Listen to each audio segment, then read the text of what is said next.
We are now 2 weeks into Trump's second term, and one of the biggest reasons as to why he won a second term in the first place, or perhaps the biggest reason, is most of the voters trusting him to bring prices back down to where they were pre-COVID, more specifically the price of groceries. Eggs are a prime example. According to NerdWallet.com, egg prices rose nearly 37% in 1 year. The article then says the average cost of a dozen grade A large eggs was $4.15 in December, up from $3.65 in November. And of course, I understand the frustration when it comes to grocery prices. Now, no one in this house really eats eggs. My grandmother used to eat eggs all the time for breakfast, but after she passed away back in 2020, we haven't really bought eggs all that much, but obviously we still do feel the effects and grocery prices increasing, as of course it's not just eggs whose prices have increased. Many groceries I have been regularly buying for years have increased in price. So of course I understand and share the frustration, but what I am so sick of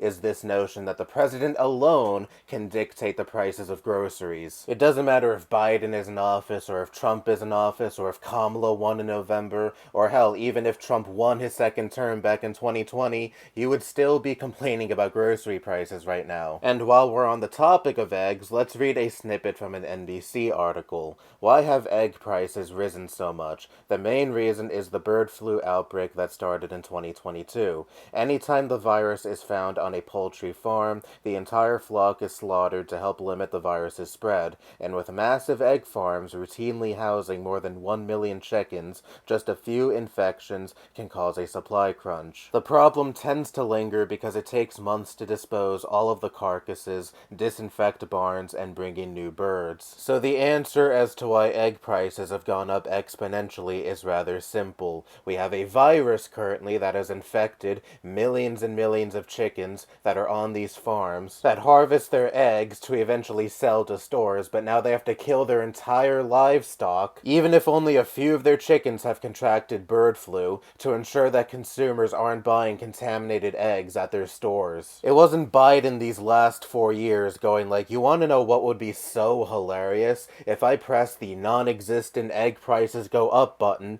to make consumers pay exorbitant prices for their eggs. And the problem would have been solved the day of, or the day after Trump assumed office again, and he could just press the egg prices go down button. It just shows that a scary amount of people in this country have no basic understanding of economics when they don't even consider all of these outside factors that have nothing to do with the current president that contribute to why egg prices are so expensive at the moment. And look, Trump won. He's in the White House now, and egg prices are still projected to not go down for a while. Because it's not like Trump can just magically fucking eradicate a virus that has caused a major disruption in the production of most of this country's eggs. In fact, I wouldn't be surprised if it gets even worse when we're probably going to have someone like RFK Jr., an anti-vaccine nut, be the Secretary of Health and Human Services in this country. And when it comes to grocery prices in general being egregiously high, do you want to know who you should be mad at first and foremost?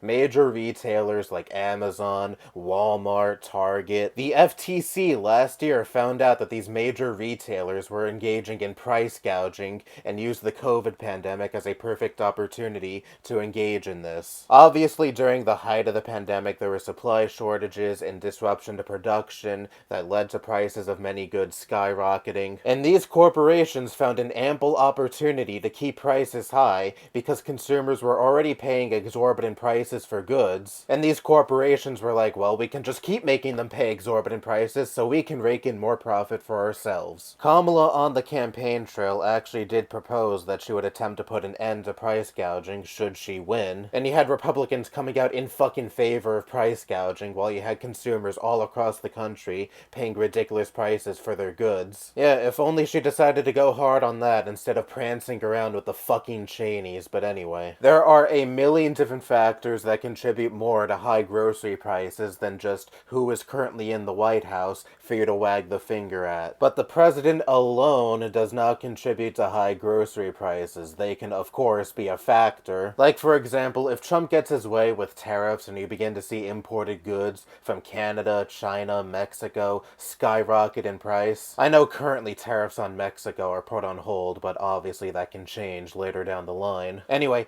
I don't want to hear any Trump voter complain. He was talking about tariffs all throughout the campaign trail. It's not like this is something he sprung on by surprise. You got exactly what you voted for, but as of right now, the high grocery prices you're paying are not due to solely just who is currently in the White House. Anyway, that's all I have to say. Bye-bye.